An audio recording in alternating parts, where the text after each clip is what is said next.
and the truth and the life. No one comes to the Father but by me. John chapter 14 verse 6. സ്നേഹത്തോടെ hallelujah, hallelujah. നമ്മൾ കഴിഞ്ഞ ആഴ്ചയിൽ കണ്ടത് ദേവാലയത്തിൻ്റെ പ്രധാന ഭാഗങ്ങളാണ്, ഈ പള്ളിയുടെ പ്രധാന ഭാഗങ്ങളാണ്. ഒന്ന് മദ്ബഹ, രണ്ട് നമ്മുടെ ഗായക സംഘം നിൽക്കുന്ന കെസ്ത്രൂമോ, മൂന്ന് ഹൈക്കല നിങ്ങളിരിക്കുന്ന സ്ഥലം, അതിനുശേഷം നമ്മൾ കുമ്പസാരിക്കാനൊക്കെ വരുന്നവർ നിൽക്കുന്ന മോണ്ടളം, ആ സ്ഥലങ്ങളെക്കുറിച്ചാണ് നമ്മൾ കണ്ടത്. വളരെ പെട്ടെന്ന് തന്നെ ഒന്ന് ഓടിച്ചു പറയാം. ദ ബഹു എന്ന് പറയുന്നത്, അല്ലെങ്കിൽ ഈ മദ്ബഹ എന്ന സ്ഥലം ബലി കഴിക്കുന്ന, യാഗപീഠം ഇരിക്കുന്ന, പൂജ ചെയ്യുന്ന അതിവിശുദ്ധമായ സ്ഥലമാണ്. കഴിഞ്ഞ ആഴ്ചയിൽ നമ്മൾ കണ്ടു യഹൂദരുടെ അതിവിശുദ്ധ സ്ഥലം, രണ്ടാം വിരിക്കുള്ളിലുള്ള സ്ഥലം. ഇതിനകത്ത് നിങ്ങൾക്ക് ഓർമ്മയുണ്ടോ, ശ്രദ്ധയുണ്ടോ എന്ന് നോക്കട്ടെ. ഈ അതിവിശുദ്ധ സ്ഥലത്ത് ഒരു പേടകമുണ്ട്. ഈ പേടകത്തിൻ്റെ പേരെന്താണ്? വാഗ്ദാന പേടകം. ഈ പേടകത്തിൻ്റെ ഇരുവശങ്ങളിലും രണ്ട് മാലാഖമാരുടെ സ്റ്റാച്യൂസ് ഉണ്ട്. ഏത് മാലാഖയാണ്? ക്രോബേ മാലാഖമാർ, കെരൂബുകൾ. ഇനിയും ഈ മാലാഖയുടെ ഈ മേശയുടെ മുഖത്തെ പുറത്തെ പാളിക്ക്, അല്ലെങ്കിൽ മേശയുടെ പുറം, അതിന് വിളിക്കുന്ന സ്ഥലത്തിൻ്റെ പേരെന്താണ്? കൃപാസനം. കൃപാസനം. ഈ കൃപാസനത്തിലാണ് സർവശക്തനായ ദൈവം എഴുന്നള്ളി വന്നിരിക്കുന്നത് എന്ന് വിശ്വസിക്കുന്നു. അതുകൊണ്ട് യഹൂദരെന്ത് ചെയ്യും? വർഷത്തിലൊരിക്കൽ ആ ദിവസത്തിൻ്റെ പേരെന്താണ്? ദ ഡേ ഓഫ് അറ്റോൺമെൻറ്റ്, അഥവാ പാപപരിഹാര ദിനം, യോം കിപ്പൂർ എന്നാണ് പറയുന്നത്. പുരോഹിതൻ, പ്രധാന പുരോഹിതൻ അതിവിശുദ്ധ സ്ഥലത്തേക്ക് പാപപരിഹാര ദിനം പ്രവേശിക്കും. ഒരു കുഞ്ഞാടിൻ്റെ രക്തവുമായി വന്ന് പെരുവിരലിൽ മുക്കി ഈ കൃപാസനത്തിൽ ഇങ്ങനെ തളിക്കും. 7 തവണ തളിക്കും. അപ്പോൾ ആ നമ്മുടെ ജനത്തിന് മുഴുവനും പാപങ്ങളും ആവഹിച്ചെടുത്തുകൊണ്ട് വന്ന രക്തത്തിൽ ഈ പാപം മുഴുവനുണ്ട്. ഈ പാപം മുഴുവനും ഈ തീ, സീനായിലിറങ്ങിയ തീ, ഈ കൃപാസനത്തിലിരിക്കുന്ന തീ കത്തിച്ചു കളയും. ആളുകളെ അല്ല, ഈ പാപം ദഹിപ്പിച്ചു കളയും. ജനം വിശുദ്ധീകരിക്കപ്പെടും. ഇതാണ് ഈ പഴയ നിയമത്തിലെ കൺസെപ്റ്റ്. അതുകൊണ്ട് ഈ പഴയ നിയമത്തിലെ ഏറ്റവും പ്രധാനപ്പെട്ട സ്ഥലമാണ്, അതിവിശുദ്ധ സ്ഥലമാണ് ദബഹ, മദ്ബഹ. Hallelujah, hallelujah. സ്നേഹത്തോടെ പറ ഹല്ലേലൂയ. ഹല്ലേലൂയ. അതുകൊണ്ടാണ് ഇത് കിഴക്കേ ഭിത്തിയോട് ചേർന്ന് പണിതിരിക്കുന്നത്. കിഴക്കേ ഭിത്തിയോട് ചേർത്ത് പണിതിരിക്കുന്നത് അതിവിശുദ്ധമായ സ്ഥലം. അതുകൊണ്ടാണ് നമ്മൾ ഇതിനെ ത്രോണോസ് എന്ന് വിളിക്കുക. സ്വർണ്ണ നിറത്തിലുള്ള ഈ പ്രധാന ഭിത്തിയോട് ചേർന്ന് പണിതിരിക്കുന്ന ഈ ബലിപീഠം, ഈ ബലിപീഠത്തിലാണ് അത് ആൾട്ടോ, ഉയർന്ന സ്ഥലം, ഉയർന്ന പീഠം, അവിടെയാണ് ദൈവം വന്നിരിക്കുന്നത്. എന്നിട്ട് അതിന് തൊട്ടു താഴെയാണ് കെരൂബുകൾ, അഥവാ മാലാഖമാർ, സ്രോപ്പേന്മാർ, മൗത്തുബേന്മാർ, മൊറാവോസന്മാർ, സ്വർഗീയ നിരകളും ഗണങ്ങളും സേനകളും നിന്ന് പാടുന്ന സ്ഥലം. അതാണ് ഗായക സംഘം നിന്ന് പാടുന്ന കെസ്ത്രൂമോ. അത് നമ്മൾ വിവിധങ്ങളായ മാലാഖമാരുടെ ഗണങ്ങളെക്കുറിച്ച് പറഞ്ഞു. അത് കഴിഞ്ഞിട്ട് നിൽക്കുന്ന സ്ഥലമാണ് ഏത്? ഹൈക്കല. ഹൈക്കല. 1 മദ്ബഹ, 2 കെസ്ത്രൂമോ, 3 ഹൈക്കല. ഹല്ലേലൂയ. മനസ്സിലായവർ പറ ഹല്ലേലൂയ. ഹല്ലേലൂയ.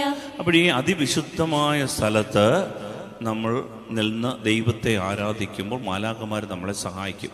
അതാണ് ഗായക സംഘം അവിടെ നിന്ന് നമ്മളെ പാടി സഹായിക്കുക. നമ്മുടെ ഗായക സംഘം നിന്ന് പാടി നമ്മളെ സഹായിക്കുന്നു. ഹല്ലേലൂയ. ഹല്ലേലൂയ. പ്രിയപ്പെട്ടവരെ, അതുകൂടാതെ നമ്മൾ കാണുകയുണ്ടായി ഈ 3 പടികൾ. ഇവിടെ 3 പടിയുണ്ട്. ഈ പടി സോപാനം, അതായത് കെസ്ത്രൂമോയിൽ നിന്ന് അതിവിശുദ്ധ സ്ഥലത്തേക്ക് കയറുന്ന ഈ പടിക്ക് ഒരു ഒരു ഒരു പ്രതീകമുണ്ട്. കഴിഞ്ഞ ആഴ്ച ഞാനത് സൂചിപ്പിച്ചു. എന്തായിരുന്നത്? ആരാണ് ഈ പടി? മനുഷ്യപുത്രന്റെ മേൽ മാലാഖമാർ കയറിപ്പോകുന്നതും ഇറങ്ങി വരുന്നതും ഞാൻ കാണും. യോഹന്നാൻ നമ്മളത് വായിക്കുന്നുണ്ട്. അത് നഥാനിയേലുമായിട്ടുള്ള ബന്ധത്തിൽ നഥാനിയേലിനോട് കർത്താവ് പറയുന്നുണ്ട്, നീ കൂടുതൽ കാര്യങ്ങൾ കാണും, മനുഷ്യപുത്രന്റെ മേൽ മാലാഖമാർ ഇറങ്ങി വരുന്നതും കയറിപ്പോകുന്നതും നീ കാണും. അതാണ് ഈ സോപാനം. 3 പടി. ഈ പടി യേശുക്രിസ്തുവാണ്. നമുക്കറിയാം യേശുക്രിസ്തുവിന്റെ പരസ്യ ജീവിതം 3 വർഷമാണ്. ഈ 3 വർഷം കൊണ്ട് ഈ ഹൈക്കലായി നിൽക്കുന്ന യേശുക്രിസ്തു നേടിയെടുത്ത ജനം ദൈവത്തിങ്കലേക്ക്, വിശുദ്ധ സ്ഥലത്തിലേക്ക് അവർ പ്രവേശിച്ചു. 3-ാമത്തെ വർഷം അവൻ കുരിശിൽ മരിച്ച് ഈ ദേവാലയത്തിന്റെ തിരശ്ശീല 2ആയി മാറി. അവന്റെ ശരീരം കീറി സ്വർഗം പ്രത്യക്ഷപ്പെട്ടു. പ്രിയപ്പെട്ടവർ, ഇതൊക്കെ അതുകൊണ്ട് ഇത്ര മനോഹരമായ അർത്ഥസമ്പുഷ്ടമായ ആരാധനാ രീതികളാണ് നമുക്കുള്ളത്. വെറുതെ ഒരു നാടകശാലയല്ലിത് എന്ന ഒരു തിരിച്ചറിവ് നമുക്ക്. പലർക്കും ഇതിൻ്റെ അർത്ഥങ്ങളൊന്നും അറിയാത്തത് കൊണ്ട്, മനസ്സിലാകാത്തത് കൊണ്ട് നമുക്ക് ഈ ആരാധന, ഞാനീ പറയുന്നത് ഇതിൻ്റെ ആമുഖം മാത്രമാണ്. ഒരുപാട് കാര്യങ്ങൾ ഈ ആരാധനാക്രമവുമായി ബന്ധപ്പെട്ടുകൊണ്ട് മനസ്സിലാക്കാനായിട്ടുണ്ട്. ക്രമകാലത്തിൽ മനസ്സിലാക്കാൻ പരിശുദ്ധാത്മാവ് നമ്മളെ സഹായിക്കട്ടെ. നമ്മൾ ഈ അറിവുകളാണ് നമ്മളെ നിത്യജീവനിലേക്ക് നയിക്കുന്നത്. ഈശോ പറഞ്ഞു, ഏക സത്യദൈവമായ അവിടുത്തെയും അവിടുന്ന് അയച്ച യേശു ക്രിസ്തുവിനെയും അറിയുക, അതാണ് നിത്യജീവൻ. യോഹന്നാൻ 17:3 ഒന്ന് വായിച്ചേ. ഏക സത്യദൈവമായ അവിടുത്തെയും അങ്ങയച്ച യേശു ക്രിസ്തുവിനെയും അറിയുക എന്നതാണ് നിത്യജീവൻ. നിത്യജീവൻ എന്ന് പറയുന്നത് ഈ ലോകത്തിലെ ബയോളജിക്കൽ ലൈഫ് അല്ല, ജീവശാസ്ത്രപരമായ ജീവനല്ല. അത് ഫുഡ് കഴിക്കുക, ഉറങ്ങുക, ഇണചേരുക, നമ്മൾ ജോലി ചെയ്യുക, ഇതൊക്കെയാണ് ബയോളജിക്കൽ ലൈഫ്. എന്നാൽ നിത്യമായ ഒരു ജീവനുണ്ട്, സമൃദ്ധമായൊരു ജീവൻ. ആ ജീവന് വേണ്ടിയിട്ട് നമ്മൾ ആഗ്രഹിക്കുന്നത്, നമ്മുടെ ആത്മാവ് കൊതിക്കുന്നത് ഈ ജീവനാണ്. അതുകൊണ്ടാണ് എല്ലാവരുടെയും അടക്കം നടത്തിയാലും ആ അടക്കം കൂടിയിട്ട് അവിടുത്തെ പൊതിയെല്ലാം കഴിച്ചിട്ട് വന്നാലും നമ്മുടെ വിചാരം എന്താ? നമ്മൾ മരിക്കുകയല്ല. അതൊക്കെ പോയി, നമ്മൾ മാത്രം മരിക്കുകയല്ല. എന്താ അതിൻ്റെ കാര്യം? ഈ ആത്മാവിൽ ഈ നിത്യജീവന്റെ ഒരു അഭിവാഞ്ച കിടപ്പുണ്ട്. നമ്മുടെ ആത്മാവിൽ സമൃദ്ധമായ ഒരു ജീവനെ കുറിച്ചൊരു കൊതി കിടപ്പുണ്ട്. അതുകൊണ്ടാണ് നമ്മുടെ ചിന്ത. അത് തെറ്റല്ല. നമ്മുടെ ഉള്ളിന്റെ ഉള്ളിൽ അമർത്യതയുടെ ഒരു പ്രിൻസിപ്പിൾ കിടപ്പുണ്ട്, നിത്യജീവന്റെ ഒരു പ്രിൻസിപ്പിൾ കിടപ്പുണ്ട്. പ്രിയപ്പെട്ടവർ, അതുകൊണ്ടാണ് നമുക്ക് ഈ സമൃദ്ധമായ ജീവനെ കുറിച്ച് അറിവ് വേണം. എങ്ങനെയാണ് അത് കിട്ടുന്നത്? ദൈവത്തെക്കുറിച്ചും യേശു ക്രിസ്തുവിനെ കുറിച്ചുമുള്ള അറിവാണ് നിത്യജീവനെ കുറിച്ചുള്ള അറിവ്. Hallelujah, hallelujah. ഇപ്പം മദ്ബഹ കഴിഞ്ഞു, ക്രിസ്തുമോ കഴിഞ്ഞു, ഇനി ഏതാ? ഹൈക്കല. ഹൈക്കല എന്ന് പറയുന്നത് നിങ്ങളിരിക്കുന്ന ഈ സ്ഥലത്തിന് ഇത് ഭൂമിയുടെ പ്രതീകമാണ്, സമൂഹവേദിയാണ്. ഭൂമിയുടെ പ്രതീകം എന്ന് പറയുമ്പോൾ ശ്രദ്ധിക്കണേ, ഭൂമിയിലുള്ള സകല ആളുകളും വന്നിരിക്കുന്ന സ്ഥലം എന്ന അർത്ഥത്തിലല്ല. ഭൂമിയിലുള്ള സകല നാനാജാതി മതസ്ഥരും വന്നിരിക്കുന്ന സ്ഥലമല്ല ഹൈക്കല. മറിച്ച് യേശു ക്രിസ്തുവിനോട് ഒട്ടിച്ച് ചേർക്കപ്പെട്ടവർ ഇരിക്കുന്ന സ്ഥലമാണ് ഹൈക്കല. അവർ നിൽക്കുന്ന സ്ഥലമാണ് ഹൈക്കല.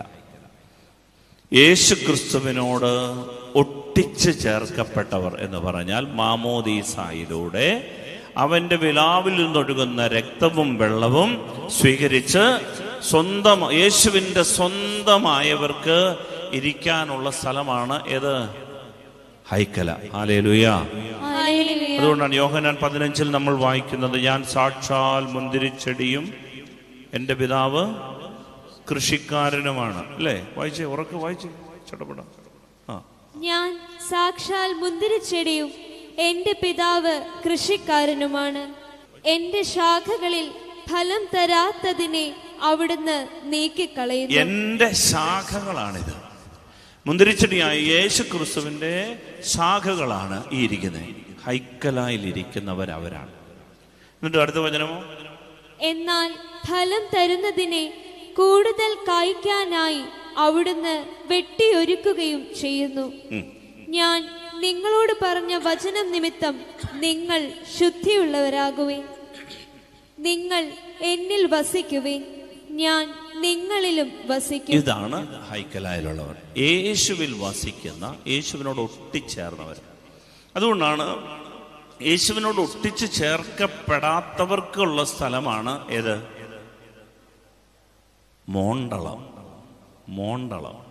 മുഖമണ്ഡപം എന്നാണ് പണ്ട് ഇതറിയപ്പോൾ, മുഖമണ്ഡപം. എന്താണ് പണ്ട് നമ്മൾ ശ്രദ്ധിച്ചിട്ടുണ്ടോ? വിശുദ്ധ കുർബാനയിൽ നമ്മൾ വിശ്വാസ പ്രമാണം ചൊല്ലുമ്പോൾ ഈ ശുശ്രൂഷകൻ ധൂപക്കുറ്റിയും കൊണ്ട് വീശി വീശി വീശി പടിഞ്ഞാറേ വാതിൽ വരെ കൊണ്ടുപോയി വീശും. എന്നിട്ട് നമ്മൾ തിരിച്ചു വരും. എന്താ കാരണം എന്നറിയാമോ? അന്നേരം അതിനുശേഷമാണ് വിശുദ്ധ കുർബാനയുടെ അനാഫറയിലേക്ക് പ്രവേശിക്കുന്നത്, വിശുദ്ധ കുർബാനയുടെ യാഗാർപ്പണത്തിലേക്ക് പ്രവേശിക്കുക. അതുവരെ വചനം മുറിക്കുന്ന ശുശ്രൂഷയാണ്, വചനവേദിയിലെ ശുശ്രൂഷയാണ്, എവൻഗേലിയോൻ പീഠത്തിലെ ശുശ്രൂഷയാണ്. അതുകൂടെ കഴിഞ്ഞിട്ട് വിശ്വാസം പ്രഖ്യാപിച്ചിട്ട് സിറോ മലബാർ സഭയിലാണെങ്കിൽ പറയും, മാമോദീസ സ്വീകരിച്ചിട്ടില്ലാത്തവർ വിശുദ്ധ കുർബാനയിൽ പങ്കെടുക്കാതിരിക്കട്ടെ. ഹല്ലേലൂയ. അതെ, അതായത് മാമോദീസ സ്വീകരിക്കാത്തവർക്ക് അവർക്ക് നിൽക്കാനുള്ള സ്ഥലമാണ് ഏത്? മുഖമണ്ഡപം അഥവാ മോണ്ടളം. അവിടെയാണ് നമ്മുടെ മാമോദീസ സ്വീകരിച്ച് നല്ല സത്യക്രിസ്ത്യാനികൾ കുർബാനയ്ക്ക് ഇങ്ങനെ നിൽക്കുന്നത്. സ്നേഹമുള്ളവരെ, അത് നിൽക്കാനുള്ള സ്ഥലമല്ല, അവിടെ ഇരിക്കാനുള്ള സ്ഥലം നമ്മുടെ ദേവാലയത്തിൽ കർത്താവിനോട് ഒട്ടിച്ച് ചേർക്കപ്പെട്ടവർ നിൽക്കേണ്ട സ്ഥലമാണ് ഹൈക്കല. Hallelujah, hallelujah. എന്ന് പറഞ്ഞാല് യേശുക്രിസ്തുവിൽ വസിക്കാനുള്ള വിളിയാണത്. അതുകൊണ്ടാണ് വിശുദ്ധ കുർബാന അവർക്ക് നൽകപ്പെടും. വിശുദ്ധ കുർബാന നൽകുന്നത് വഴി ദൈവവും അവരും തമ്മിൽ ഐക്യപ്പെടും, ഒന്നാകും. ഇതിനാണ് യേശുക്രിസ്തു നമ്മളെ വിളിച്ചിരിക്കുന്നത്. അതുകൊണ്ടാണ് കുമ്പസാരിച്ച് കുർബാന സ്വീകരിച്ച് ഈശോയോട് ഐക്യപ്പെട്ട് വേണം ബലിയർപ്പിക്കേണ്ടത്. പിശാചിന്റെ മുഖവും വഹിച്ചുകൊണ്ട് ഇങ്ങനെ നടക്കരുത്. അത് പൊട്ടിച്ചു കളയാനുള്ള സ്ഥലമാണ് കുമ്പസാരക്കൂട്. പ്രിയപ്പെട്ടവരെ, വിശുദ്ധ കുമ്പസാരം എല്ലാ ആഴ്ചയിലും നമ്മളിവിടെ ഞായറാഴ്ച ഉണ്ട്. ഇത് കൂടാതെ നമ്മൾ എല്ലാ ചൊവ്വാഴ്ചകളും ക്രമീകരിച്ച്, എന്തിനാണെന്നറിയാവോ? ഈ പിശാചിന്റെ മുഖം വഹിച്ചുകൊണ്ട് ഇങ്ങനെ നടക്ക്. യേശുക്രിസ്തുവിന്റെ മുഖത്തിന്റെ കീഴിൽ ഒരു സ്വാതന്ത്ര്യമുണ്ട്. ഈശോയോട് ഐക്യപ്പെട്ടിരിക്കുന്നവർക്ക് വസിക്കുന്ന സ്ഥലമാണ് ഈ ഹൈക്കല. ഇവിടെയാണ് ഈ അതിവിശുദ്ധ സ്ഥലത്ത് ക്രിസ്തുവുമായുള്ള മാലാഖമാരോട് ചേർന്ന് ഈ അതിവിശുദ്ധ സ്ഥലത്തെ ബലിപീഠത്തിന്റെ അടിയിലുള്ള വിശുദ്ധരുടെ അസ്ഥികളോട് ചേർന്ന് നമ്മൾ ദൈവത്തെ ആരാധിക്കുന്ന സ്വർഗീയ ആരാധനയാണ്.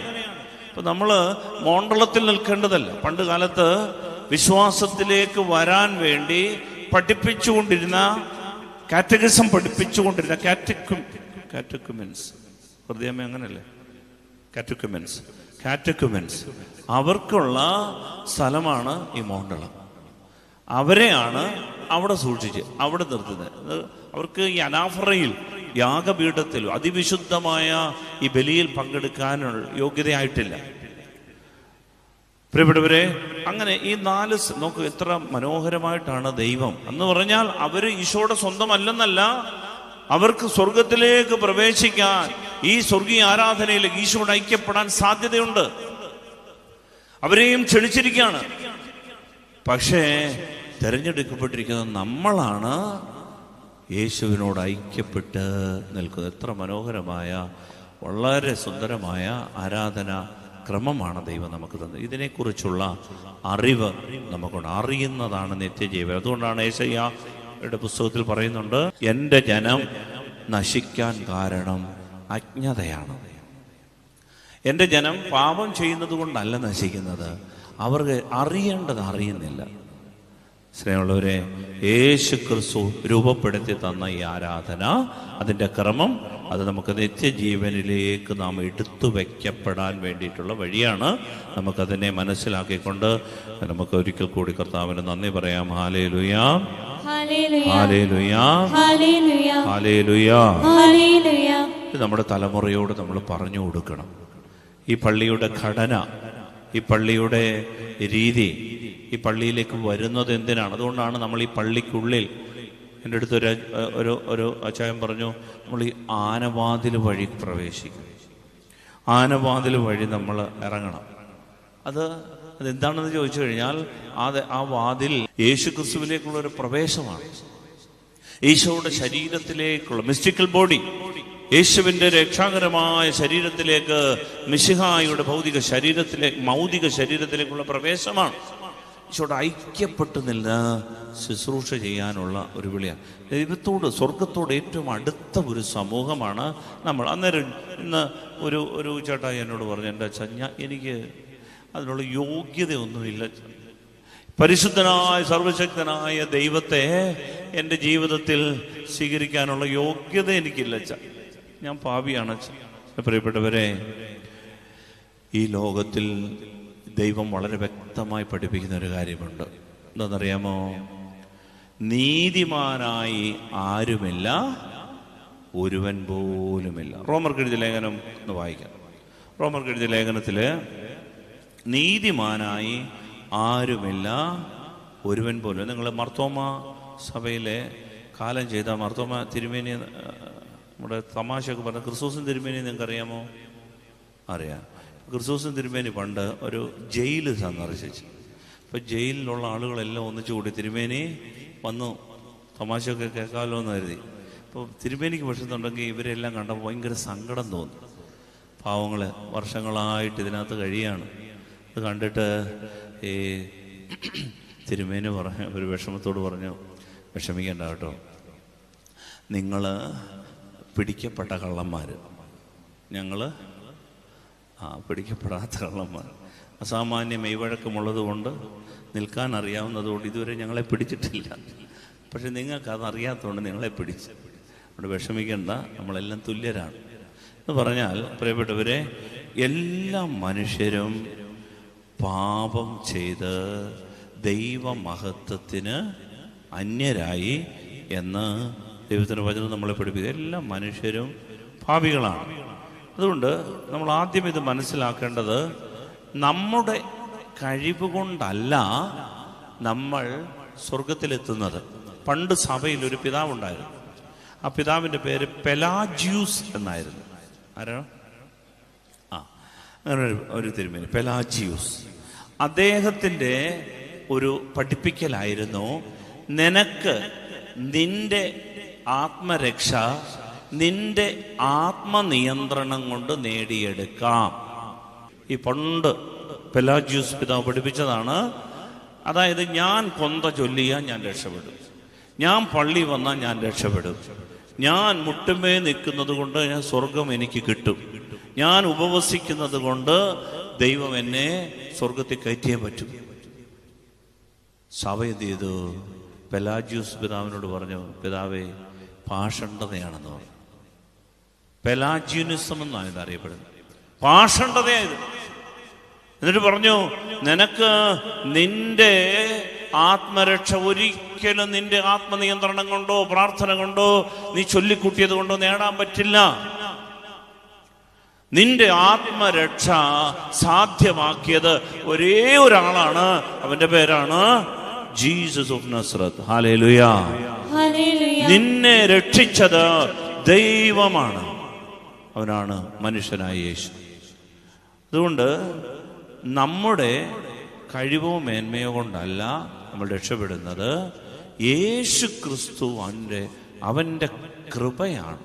വിശ്വാസം വഴി കൃപയാലല്ലയോ നാം രക്ഷിക്കപ്പെട്ടത്. Hallelujah, hallelujah. വിശ്വാസം വഴി കൃപയാലാണ് നാം രക്ഷിക്കപ്പെട്ടത്. റോമർക്ക് എഴുതിയ ലേഖനം 3-ാം അധ്യായത്തിന്റെ 23-ാം വാക്യം വായിച്ച്. എല്ലാവരും പാപം ചെയ്ത് ദൈവമോഹത്തിന് അയോഗ്യരായി. എല്ലാവരും പാപം ചെയ്ത് ദൈവമഹത്വത്തിന് അയോഗ്യരായി. പാവ് കുടിച്ചാൽ മാത്രം പാപം ചെയ്തില്ല, ബാക്കി എല്ലാവരും പാപം ചെയ്തെന്നാണോ?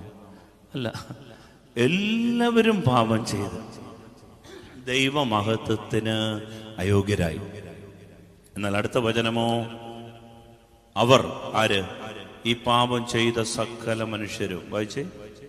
അവർ അവിടുത്തെ കൃപയാൽ യേശു ക്രിസ്തു വഴിയുള്ള വീണ്ടെടുപ്പിലൂടെ സൗജന്യമായി നീതീകരിക്കപ്പെടുന്നു. അവിടുത്തെ കൃപയാൽ യേശു ക്രിസ്തുവിന്റെ വീണ്ടെടുപ്പിലൂടെ സൗജന്യമായി, നമ്മൾ എന്തെങ്കിലും ചെയ്തിട്ടല്ല, ഫ്രീ ആയി യേശുവാണ് നമ്മളെ രക്ഷിക്കുന്നത്. ഹല്ലേലൂയ. സ്നേഹത്തോട് പറഞ്ഞു ഹല്ലേലൂയ. അതുകൊണ്ട് പ്രിയപ്പെട്ടവരെ, നമ്മൾ ഈ ആരാധനയ്ക്കൊക്കെ വരുമ്പോൾ, കുർബാനയ്ക്കൊക്കെ വരുമ്പോൾ, നമ്മളുടെ ശുദ്ധിയും നമ്മുടെ വിശുദ്ധിയും അതൊക്കെ വേണം. അതൊക്കെ കുമ്പസാരത്തിലൂടെ നമ്മൾ നേടിക്കോണം. എന്നാലും നമ്മൾ ബലഹീനരാ, ദൗർബല്യങ്ങളുണ്ട്, കുറവുകളുണ്ട്. പക്ഷേ യേശു ക്രിസ്തു നമ്മിലേക്ക് എഴുന്നള്ളി വന്ന് നമ്മെ പരിപൂർണതയിലേക്ക് നയിക്കും. Hallelujah, hallelujah. അതുകൊണ്ടാണ് നമ്മൾ വിശുദ്ധ കുർബാന മലങ്കര സഭയിൽ നാവിലേക്ക് വെച്ചു കൊടുത്തുകൊണ്ട് പറയുന്നത്, കർത്താവ് ഈശോ മിശിഹായുടെ തിരുശരീര രക്തങ്ങളാകുന്ന തീക്കട്ട എന്തിന്? കടങ്ങളുടെ പരിഹാരത്തിനും പാപങ്ങളുടെ മോചനത്തിനും നിത്യജീവനുമായി ആൻഡ്രൂസിന് നൽകപ്പെടും, അന്നക്കുട്ടിക്ക് നൽകപ്പെടുന്നു. ഇത് ഓരോരുത്തർക്കും സത്യവിശ്വാസിക്ക് നൽകപ്പെടുന്നു. നാവിലേക്ക് വെച്ച് തരുമ്പോൾ ഈ തീക്കട്ട നമ്മളെയല്ല കത്തിക്കുന്നത്, നമ്മുടെ പാപങ്ങളെ കത്തിച്ചു കളയും. അങ്ങനെ ഈ അഗ്നി ജ്വലിക്കാൻ തുടങ്ങും നമ്മിൽ. ക്രമേണ നമ്മിലെ ദൗർബല്യങ്ങൾ നിർവീര്യമാകും. അതുകൊണ്ടാണ് പ്രിയപ്പെട്ടവരെ, നമ്മൾ ഈ ആരാധനയിലേക്ക് നമ്മളെ വിളിച്ചത്, ഈ ഹൈക്കലായിലേക്ക് നമ്മളെ വിളിച്ചത്, നമ്മളെ അവൻ്റെ കുരിശുമരണത്താൽ അവൻ്റെ വിലാവിനോട് അവനാണ് ഒട്ടിച്ചു ചേർത്തിരിക്കുന്നത്. ഇത് അവൻ്റെ ദാനമാണ്, സൗജന്യമായ നീതീകരണമാണ്. അതുകൊണ്ടാണ് ഈ ഹൈക്കലായിൽ വന്ന് നിൽക്കുമ്പോൾ ഈ മോണ്ടളത്തിൽ വന്ന് നിൽക്കുന്നവരെക്കാളും കുറെ കൂടി ശ്രേഷ്ഠമായ ഒരു വിളിയാണ് നമ്മുടേത് എന്ന തിരിച്ചറിവിൽ നമ്മൾ ഭക്തിയോടെ ഈ ബലിയിൽ സംബന്ധിക്കേണ്ടത്. ഹല്ലേലൂയ, ഹല്ലേലൂയ, ഹല്ലേലൂയ, ഹല്ലേലൂയ.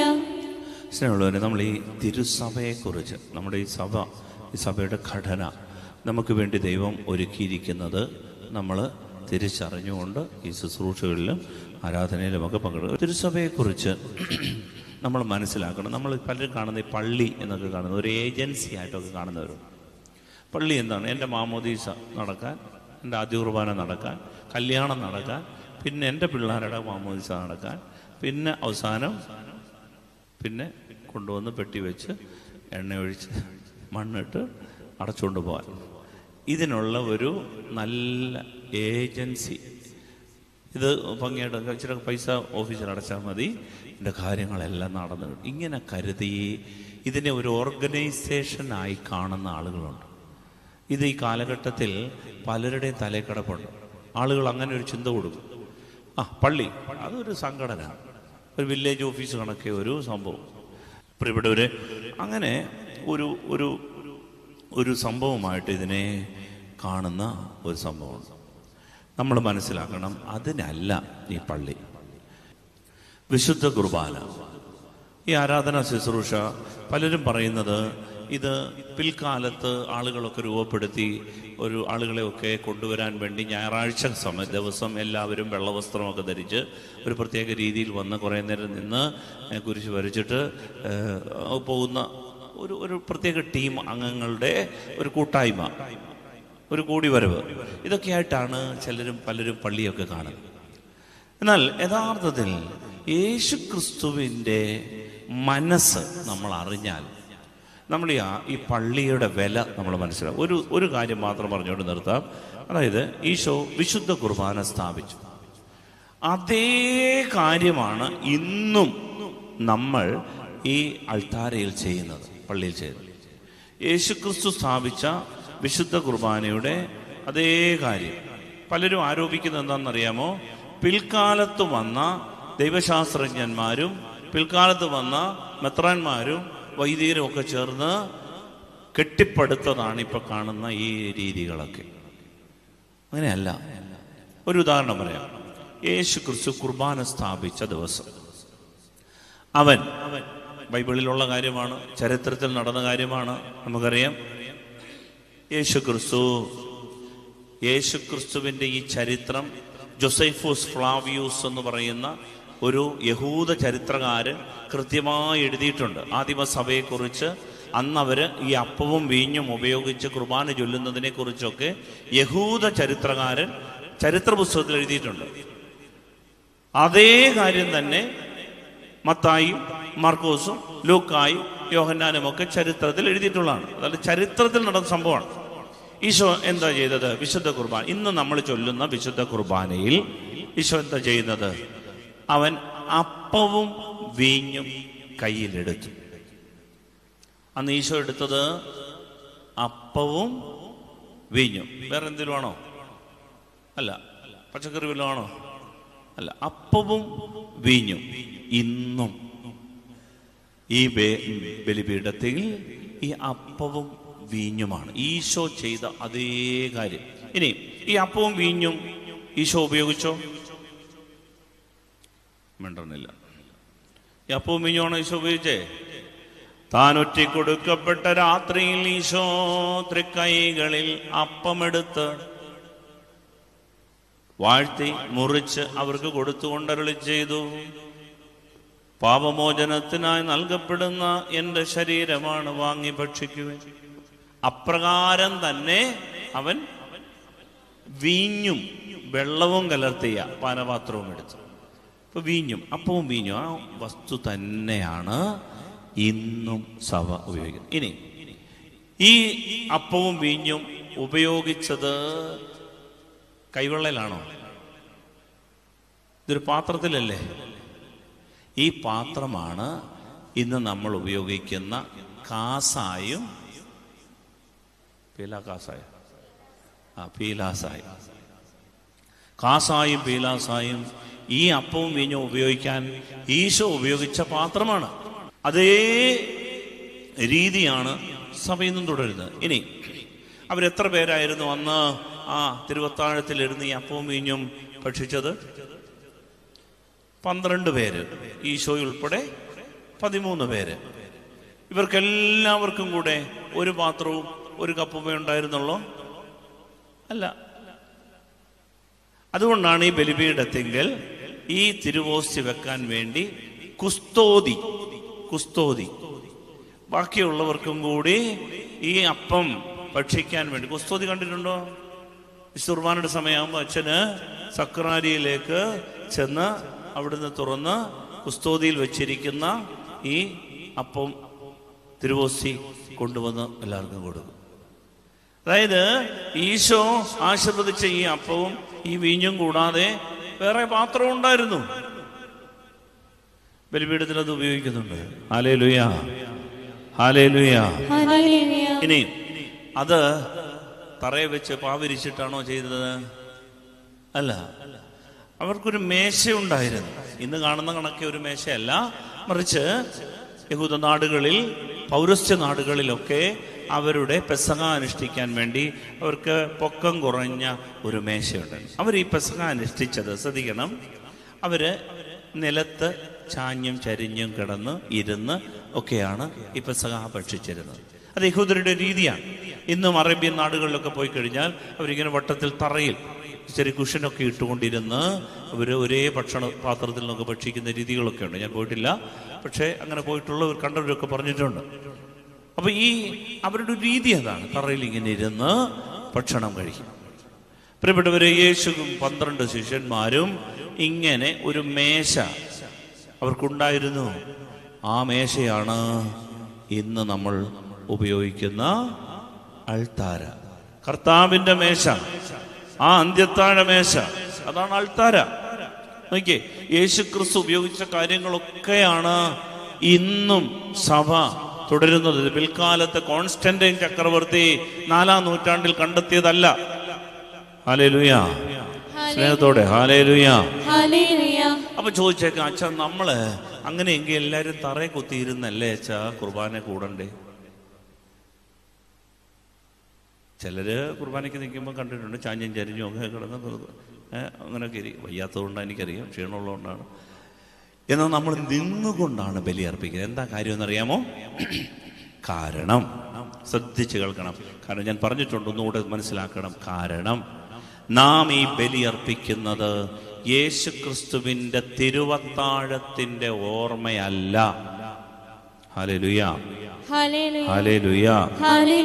യേശു ക്രിസ്തുവിന്റെ പെസഹായുടെ ഓർമ്മയല്ല, മറിച്ച് യേശു ക്രിസ്തുവിന്റെ കുരിശുമരണം മുതൽ അവന്റെ 2ാം ആഗമനം വരെയുള്ള ഓർമ്മയാണ്. എന്ന് പറഞ്ഞാൽ യേശുവിന്റെ ഉത്ഥാനത്തിന്റെ, ഉയിർപ്പിന്റെ ഓർമ്മയാണ് ഈ കുർബാനയിൽ നാം നിരന്തരം പ്രഘോഷിക്കുന്നത്. Hallelujah, hallelujah. അതുകൊണ്ടാണ് 1 കൊറിന്തോസ് 11 അധ്യായത്തിന്റെ 26 വാക്യം വായിച്ച് മനസ്സിലാക്കണം. നിങ്ങൾ ഈ അപ്പം ഭക്ഷിക്കുകയും ഈ പാത്രത്തിൽ നിന്ന് പാനം ചെയ്യുകയും ചെയ്യുമ്പോഴെല്ലാം കർത്താവിന്റെ മരണം അവന്റെ പ്രത്യാഗമനം വരെ പ്രഖ്യാപിക്കുകയാണ് ചെയ്യുന്നത്. നിങ്ങൾ ഈ അപ്പം ഭക്ഷിക്കുകയും ഈ പാത്രത്തിൽ നിന്ന് പാനം ചെയ്യുകയും ചെയ്യുമ്പോഴെല്ലാം പൗലോസ്ലീഹ പറയുകയാണ്, എന്താണ് ചെയ്യുന്നത്? നമ്മൾ കർത്താവിന്റെ മരണം. ശ്രദ്ധിക്കണേ, ഈശോ മരിക്കുന്നത് ഈ തിരുവത്താഴം കഴിഞ്ഞിട്ട് അടുത്ത ദിവസം വെള്ളിയാഴ്ചയാണ് മരിക്കുന്നത്. വെള്ളിയാഴ്ചയാണ് ഈശോ അടുത്ത ദിവസമാണ് മരിക്കുന്നത്. പൗലോസ്ലീഹ പറയുകയാണ്, പക്ഷേ നമ്മൾ ഈ അത്താഴം, ഈ വിരുന്ന്, ഈ കുർബാന ചൊല്ലുമ്പോൾ നമ്മൾ ഓർക്കുന്നത് അവന്റെ മരണത്തെക്കുറിച്ച്. അടുത്ത ദിവസം നടന്ന മരണം മുതൽ അവന്റെ രണ്ടാമത്തെ ആഗമനം വരെയുള്ള സംഭവങ്ങൾ, പീഡാരഹസ്യങ്ങൾ, പെസഹാരഹസ്യങ്ങൾ എന്നറിയപ്പെടുന്ന കാര്യങ്ങളാണ് ഈ കുർബാനയിൽ മുഴുവനും ആഘോഷിക്കുന്നത്. അതുകൊണ്ടാണ് പരിശുദ്ധാത്മാവിന്റെ ആവാസം, അവന്റെ ഉത്ഥാനം, അവന്റെ തിരുശരീര രക്തങ്ങൾ കുരിശിൽ ഖണ്ഡനം ചെയ്യപ്പെടുന്ന, മുറിക്കപ്പെടുന്നത്. പ്രിയപ്പെട്ടവർ, ഈ കുരിശു മരണം മുതൽ അവന്റെ രണ്ടാമത്തെ ആഗമനം, അതാണ് വിശുദ്ധ കുർബാന അവസാനം വൈദികൻ ഇങ്ങനെ എടുത്തുകൊണ്ട് ജനങ്ങളുടെ അടുത്തേക്ക് വരുന്നത്. ഈശോയുടെ രണ്ടാം ആഗമനമാ. ആ ആഗമനത്തിൽ ഈശോ വാനമേഘങ്ങളിൽ പ്രത്യക്ഷപ്പെടുമ്പോൾ സകല ജനതകളും എന്റെ മുമ്പിൽ മുട്ടുമടക്കുമെന്ന വചനമാ നമ്മൾ പാടുന്നത്. ഭൂവാകെ നമിക്കും നിന്നെ എല്ലാ നാവും സ്തുതി പാടും, കബറടഞ്ഞോർന്നൽ ശരണം നീ, മൃതതൻ ഉയർപ്പും നീ തന്നെ.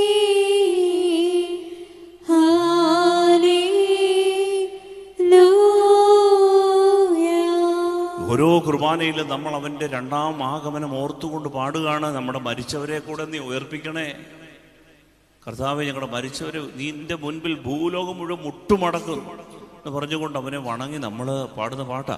സ്നേഹമുള്ളവരെ, യേശുക്രിസ്തുവിന്റെ കുരിശുമരണം മുതൽ അവന്റെ രണ്ടാം ആഗമനം വരെയാണ് ഈ കുർബാന നമ്മൾ ഓർക്കുന്നത്. അതുകൊണ്ടാണ് നമ്മൾ എഴുന്നേറ്റ് നിന്ന് ബലിയർപ്പിക്കുന്നത്. ഇത് തിരുവത്താഴത്തിന്റെ ഓർമ്മയായിരുന്നുണ്ടെങ്കിൽ ഇരുന്നോ ചാഞ്ഞോ ചരിഞ്ഞോ കിടന്നോ ഒക്കെ നമുക്ക് ഒരാളുടെ നെഞ്ചോട് ചാഞ്ഞൊക്കെ കിടന്ന് നമുക്ക് യോഹന്നാൻ ശ്ലീഹ അവന്റെ വക്ഷസിൽ ചാഞ്ഞ് കിടന്ന് ബലിയർപ്പിക്കും. ഈ അത്താഴം ഭക്ഷിക്കുന്നുണ്ട്. ഇത് അവന്റെ ഉത്ഥാനമാണ്, ഉയർപ്പാണ്. അതുകൊണ്ടാണ് നമ്മൾ എഴുന്നേറ്റ് നിന്ന് നേരെ നിന്ന് ബലിയർപ്പിക്കുക. ഹല്ലേലൂയ. അതാണ് തുടക്കം മുതൽ സഭ അനുഷ്ഠിച്ചത് വ്യക്തമായി. അതുകൊണ്ടാണ് അപ്പോസ്തലന്മാർ പറഞ്ഞത്, ഇത് തിരുവത്താഴത്തിന്റെ ഓർമ്മയല്ല, മറിച്ച് ഇത് യേശുവിന്റെ പീഡാ രഹസ്യങ്ങളുടെ ഓർമ്മയാണ്. അവൻ നമ്മളെ രക്ഷിച്ചതിന്റെ ഓർമ്മയാണ്. അവന്റെ കുരിശുമരണം മുതൽ അവന്റെ കബറടക്കവും അവന്റെ ഉത്ഥാനവും അവന്റെ സ്വർഗാരോഹണവും അവന്റെ പെന്തക്കോസ്തിയും അവന്റെ രണ്ടാമത്തെ വരവും എല്ലാം ഈ രഹസ്യങ്ങളെയാണ് ഈ ബലിയിൽ ആഘോഷിക്കുന്നത്. അതുകൊണ്ടാണ് ഇത് നമ്മുടെ രക്ഷയ്ക്ക് കാരണമാകുന്നത്. ഹല്ലേലൂയ. സ്നേഹത്തോടെ ഹല്ലേലൂയ. പ്രിയപ്പെട്ടവരെ, ഇനിയും അതിനുശേഷം നമുക്കറിയാം, നമ്മൾ കുർബാനയ്ക്കിടയ്ക്ക് തുടക്കത്തിൽ നമ്മൾ വചന ശുശ്രൂഷ നടത്തും. അതിനുശേഷമാണ് അനാഫറ നടത്തുന്നത്. അനാഫറ എന്ന് പറയുന്നത് ബലിയർപ്പണം. വചന ശുശ്രൂഷ നിങ്ങൾ നോക്കിയോ, യോഹന്നാന്റെ സുവിശേഷം 13, 14, 15, 16, 17 അധ്യായങ്ങളെല്ലാം ഈശോ കുർബാനയ്ക്ക് മുൻപ് നടത്തിയ വചന ശുശ്രൂഷ, ജനത്തെ, ഈ ശിഷ്യന്മാരെ പ്രബോധിപ്പിക്കുക. അതിനുശേഷമാണ് അവന്റെ കുരിശുമരണത്തിലേക്ക് അവൻ പ്രവേശിക്കുക. അപ്പോഴ് ഈ കുർബാനയിൽ എന്ന് പറയുന്നത് ഇതിൽ നിർബന്ധമായിട്ടും ദൈവവചന ശുശ്രൂഷയുണ്ട് ഏവെങ്കിലും. അതുകൊണ്ട് പലരും ഈ പ്രസംഗമൊക്കെ കഴിഞ്ഞിട്ട് ബൈബിൾ വായനയൊക്കെ കേട്ട് എല്ലാം കഴിഞ്ഞിട്ട് അങ്ങനല്ല. പ്രിയപ്പെട്ടവർ, ഇതിന്റെ ഭാഗമാണ്, കുർബാനയുടെ അഭേദ്യമായ ഭാഗമാണ്. അത് പൂർണ്ണമാകാൻ വേണ്ടി ഈ അപ്പം മുറിക്കൽ പോലെ തന്നെ പ്രധാനപ്പെട്ടതാണ് വചന ശുശ്രൂഷ. ഹല്ലേലൂയ. ഹല്ലേലൂയ. അതിനുശേഷമാണ് അനാഫറ. 2 കൊരിന്തോസ് നമ്മൾ വായിച്ചത് 2 കൊരിന്തോസ് 11:26 അവന്റെ കുരിശു മരണം നമ്മൾ ആഘോഷിക്കാം. ഈ ക്രിസ്തു സംഭവം, അവന്റെ രണ്ടാമത്തെ വരവ് വരെ നമ്മൾ ആഘോഷിക്കാം. അതിനുശേഷം നമ്മൾ നോക്കി ഈശോ സ്ഥാപന വചനങ്ങൾ അപ്പം കയ്യിലെടുത്ത് കൃതജ്ഞതയർപ്പിച്ച് വാഴ്ത്തി മുറിച്ച് അവർക്ക് കൊടുത്തുകൊണ്ട് പറഞ്ഞു, ഇത് എൻ്റെ ശരീരമാണ്. ശ്രദ്ധിക്കണേ, ഈ ശരീരത്തെക്കുറിച്ച് ഈശോ പറഞ്ഞത് അല്പം ശ്രദ്ധിച്ചാലേ മനസ്സിലാകുള്ളൂ. അതായത് അവൻ മരിക്കുന്നത് അടുത്ത ദിവസമാണ്. പക്ഷെ മരിക്കുന്നതിന് മുൻപ് അവൻ ഈ അപ്പം എടുത്തിട്ട് പറയാണ്, ഇതെന്റെ ശരീരമാണ്. ഇങ്ങനെ പറയാൻ ആർക്കേ പറ്റൂ? ദൈവത്തിന് മാത്രമേ പറ്റൂ. എന്നാലോചിച്ച് നോക്കിയേ, ഇത് ഞാനാണ്, അല്ലെങ്കിൽ ഇത് ഞാനാണ് എന്ന് പറഞ്ഞാൽ നിങ്ങൾ വിശ്വസിക്കുമോ? അച്ഛൻ വേറെ ഏതാണ്, പുസ്തകം വേറെയാണെന്ന് പറയുന്നത്. പക്ഷെ യേശു ക്രിസ്തു ഒരു തുണ്ട് അപ്പം എടുത്തിട്ട് ഇതെൻ്റെ ശരീരമാണെന്ന് പറയുമ്പോൾ അതിൻ്റെ അർത്ഥം എന്താ? നാളെ ഞാൻ മരിക്കുമെന്നും മരിക്കുമ്പോൾ ഈ ശരീരം നിങ്ങൾക്ക് അപ്പം, ജീവന്റെ അപ്പമാകുമെന്നും നിങ്ങളെ രക്ഷയിലേക്ക് നയിക്കുന്ന അപ്പമാകുമെന്നും അവൻ അറിയാവുന്നത് കൊണ്ട് അവൻ മരിക്കുന്നതിന് മുൻപ് തന്നെ ഉദ്ധിതനായ ക്രിസ്തുവിനെ ഈ അപ്പത്തിലേക്ക് അവൻ കൊണ്ടുവന്നു. ഉയർത്തെഴുന്നേറ്റ ദൈവത്തെ അവൻ ഈ അപ്പത്തിലേക്ക് കൊണ്ടുവന്നിട്ട് പറഞ്ഞു, ഇതെന്റെ ശരീരമാ എന്ന് പറഞ്ഞാൽ ഇതെന്റെ ജീവനാ, ഇതെന്റെ ആളത്തമാ, ഇതെന്റെ പേഴ്സണാലിറ്റി, എന്റെ പേഴ്സണാ, ഇത് ഞാനാ. സ്നേഹമുള്ളവരെ, അതുകൊണ്ടാണ് ഇതൊരു അപ്പം വിളമ്പി ഭക്ഷണം തന്ന് വിശപ്പ് മാറ്റുന്ന പ്രക്രിയ ആയിരുന്നില്ല.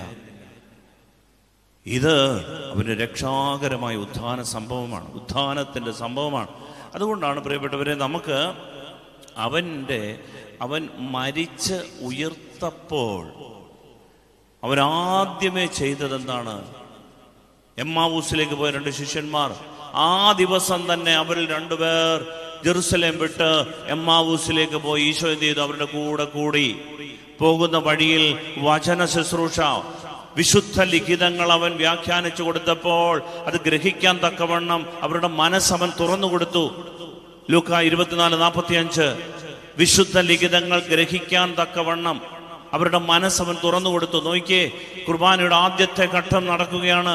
അവരുടെ കൂടെ നടന്ന് ഈ ശിഷ്യന്മാർക്ക് വചനം കൊടുത്തു. അതുകൊണ്ടാണ് എവങ്കേലിയനൊക്കെ എടുത്ത് നടുക്കോട്ട് വെച്ച് വൈദികൻ ഇങ്ങനെ നടന്നു വന്ന് വചനം പ്രസംഗിക്കുന്നത്. എന്നിട്ട് എന്ത് ചെയ്തു? അവൻ വീട്ടിൽ പ്രവേശിച്ച് അപ്പമെടുത്ത് വാഴ്ത്തി മുറിച്ചു അവർക്ക് കൊടുത്തു. അവരുടെ കണ്ണുകൾ തുറക്കപ്പെട്ടു. കുർബാന പൂർത്തിയായി.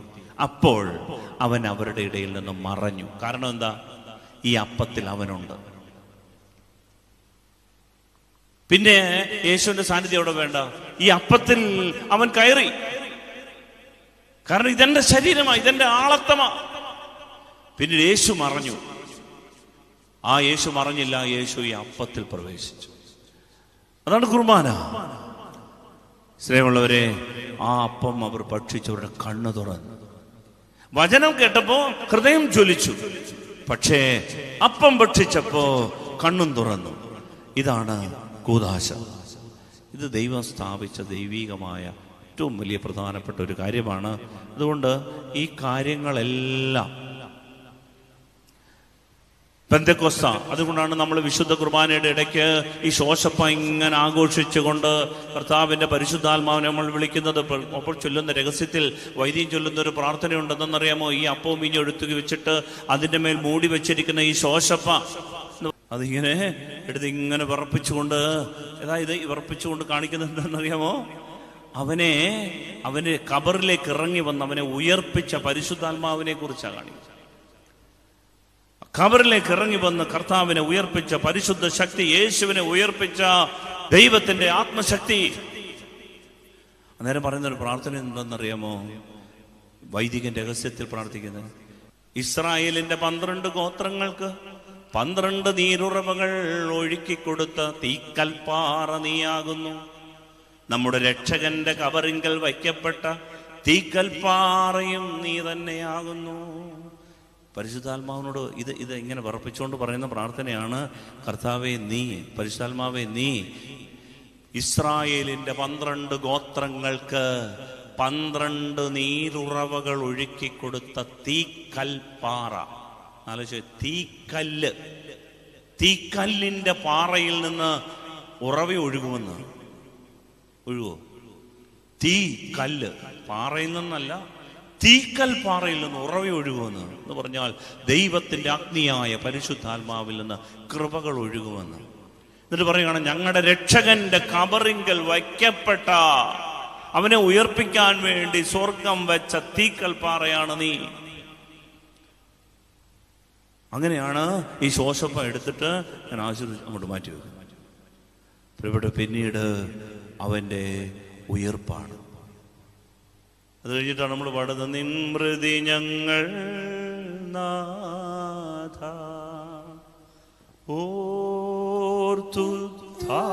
ഓർത്തുദ്ധാനത്തെ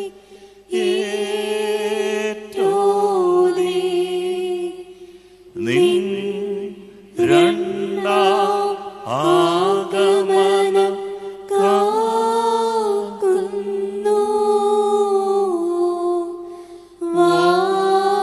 വാഴ്വരുളുക ഞങ്ങൾക്കായി. കുർബാനയിൽ നമ്മൾ തലമുടി കൊഴിയുന്ന കാര്യമോ കരപ്പം മാറുന്ന കാര്യമോ ഒന്നും പ്രാർത്ഥിക്കത്തില്ല. നമ്മളെല്ലാം ഓർക്കുന്ന അവൻ്റെ രഹസ്യങ്ങളെക്കുറിച്ച്. കുർബാനയിൽ നമ്മൾ പ്രാർത്ഥിക്കുന്നത്, പ്രിയപ്പെട്ടവരെ, നിന്റെ മൃതി മരണം ഞങ്ങൾ ഓർക്കുന്നു, ഉയർത്തെഴുന്നേൽപ്പിനെ ഏറ്റുപറയുന്നു, രണ്ടാം വരവിനെക്കുറിച്ച് ഞങ്ങൾ ധ്യാനിക്കുന്നു, ഞങ്ങൾക്ക് വാഴ്വ് തരണം. സ്നേഹമുള്ളവരെ, ഇത് യേശു ക്രിസ്തുവിൻ്റെ രക്ഷാകര രഹസ്യങ്ങളാണ് കുർബാന. അതുകൊണ്ടാണ് ഈ ആരാധനാക്രമത്തിൽ പങ്കുചേരുന്നതാണ് നമ്മളുടെ ആത്മരക്ഷയ്ക്ക് കാരണമാകുക. ഹല്ലേലൂയ. അതുകൊണ്ട് വളരെ അറിഞ്ഞ് ദൈവത്തെ സ്നേഹിച്ച്, ബാക്കി പ്രാർത്ഥനകളൊക്കെ നല്ലതാണ്, വ്യക്തിപരമായി പ്രാർത്ഥിക്കുന്നവരുണ്ട്, നല്ല കാര്യമാണ്, അങ്ങനെയൊക്കെ വേണം. ഞാൻ ഒരുപാട് വ്യക്തിപരമായിട്ട് പ്രാർത്ഥിക്കും, എങ്കിലേ നിൽക്കാൻ പറ്റും. പക്ഷേ ആരാധനക്രമത്തിൽ നൽകപ്പെടുന്ന ഒരു കൃപയുണ്ട്. ആ കൃപയാണ് നമ്മളെ വിശുദ്ധീകരിക്കുന്ന കൃപ, സാങ്ക്ടിഫൈങ് ഗ്രേസ്, നിത്യതയിലെത്തിക്കുന്ന, ദൈവത്തോട് ഐക്യപ്പെടുത്തുന്ന കൃപ. അതിനെ നമ്മൾ സാരമുള്ളതായി കാണണം ഈ ആരാധനാക്രമ മത്സരം. അതുകൊണ്ടാണ് വിശുദ്ധ കുരിശൊക്കെ ഇവിടെ വെച്ച് നമ്മൾ 7 മെഴുതിരിയൊക്കെ വെച്ച് നമ്മളിങ്ങനെ പ്രാർത്ഥിക്കുന്നതും അതിനെ വണങ്ങുന്നതുമൊക്കെ. അതുകൊണ്ട് സഭയോട് ചേർന്ന് നിൽക്കാൻ ബുദ്ധിമുട്ട് തോന്നുന്നെങ്കിൽ, പൗരോഹിത്യത്തോട് ചേർന്ന് നിൽക്കാൻ, കൂദാശകളോട് ഒരു എതിർപ്പൊക്കെ തോന്നുന്നുണ്ടെങ്കിൽ, എൻ്റെ പ്രിയപ്പെട്ട ദൈവമക്കളെ, എൻ്റെ അർത്ഥം എന്താണെന്നറിയാമോ? നമ്മളെ ഈ വിശുദ്ധീകരിക്കുന്ന കൃപയിൽ നിന്ന്, രക്ഷിക്കുന്ന കൃപയിൽ നിന്ന് പിശാചാണ് അകറ്റി നിർത്തുന്നത്. നമ്മളെപ്പോഴും മനസ്സിലായിക്കോണം. നമുക്ക് ചെറിയ ദൗർബല്യങ്ങളൊക്കെ ഉണ്ടാകും, ചെറിയ പിണക്കമൊക്കെ ഉണ്ടാകും, അല്ലെന്നുണ്ടെങ്കിൽ നമുക്ക് ഇച്ചിരി ക്ഷീണവും മടിയും വന്ന് പ്രാർത്ഥിക്കാൻ പറ്റാതെ, അത് മനസ്സിലാകാം. പക്ഷേ ആത്യന്തികമായിട്ട് ഇതിനോടൊക്കെ ഒരു ഒരു എതിർപ്പ്, ഒരു കലഹം, ഇതിനെതിര് നിൽക്കുന്ന ആളുകളോട് പക്ഷം ചേർന്നുകൊണ്ട് സഭയ്ക്ക് ഇങ്ങനെയുള്ള ശുശ്രൂഷകൾ, ആരാധനകളൊക്കെ വിമർശിക്കുന്ന ആ ഒരു പ്രവണതയൊക്കെ വന്നാൽ അത് പിശാചിൽ നിന്നാണെന്ന് തിരിച്ചറിയണം. പിശാച് എന്നേക്കുമായി സഭയ്ക്ക് പുറത്ത് നിന്നെ ആക്കിയാൽ അവൻ എളുപ്പമാണ് നിന്നെ കൊണ്ടുപോകാൻ. സഭയ്ക്ക് പുറത്ത് നിന്നെ ആക്കിയാൽ, മനസ്സുകൊണ്ട് സഭയിൽ നിന്ന്, ശുശ്രൂഷകൾ, ആരാധനയിൽ നിന്ന് നിന്നെ പുറത്താക്കിയാൽ അവൻ എളുപ്പമാണ് നിന്നെ, നിന്റെ കുടുംബത്തെ കൊണ്ടുപോകാൻ. മനസ്സിലായിക്കോണം. അതുകൊണ്ട് എന്തും നഷ്ടപ്പെട്ടാലും സഭയോടുള്ള ഐക്യം, ഈ കൂദാശകളോടുള്ള ശ്ലൈഹിക ശുശ്രൂഷകളോടുള്ള ഐക്യം എൻ്റെ മക്കളെ നഷ്ടമാകരുത്. അത് മറ്റുള്ളവരോട് പറഞ്ഞു കൊടുക്കണം. നമ്മുടെ കുഞ്ഞുങ്ങളോട്, തലമുറയോട് പറഞ്ഞു കൊടുക്കണം. ആ ഒരു അറിവ് നമുക്ക് കിട്ടാൻ വേണ്ടി നമ്മൾ പ്രാർത്ഥിക്കണം. നമുക്ക് എഴുന്നേറ്റ് നിന്ന് ആശീർവാദം സ്വീകരിക്കും.